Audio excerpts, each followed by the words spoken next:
băieți și bine v-am găsit astăzi la un nou test de petarde. După cum vedeți, astăzi avem aici o cutie de Viper 12. Am primit-o de la giveaway-ul lui Kaboom și vreau să-i mulțumesc foarte mult.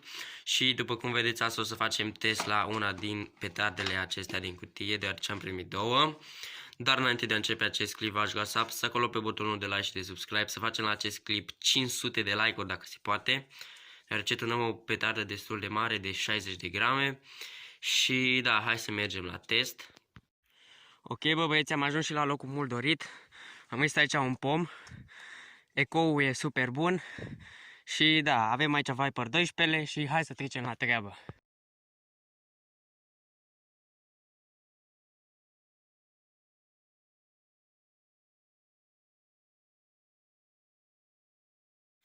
Ok, bă băieții, a venit și momentul să-l turnăm. Hai să-l agităm un pic înainte.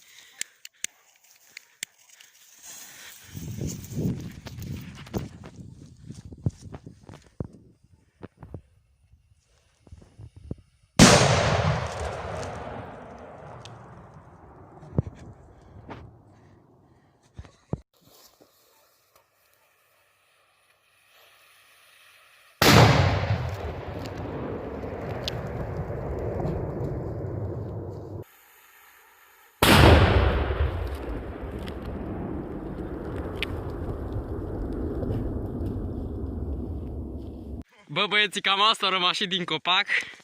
Cu voi este... Bă băieții, cam asta a rămas și din copac. Cu voi este Pirotehnicelul și noi ne vedem data viitoare.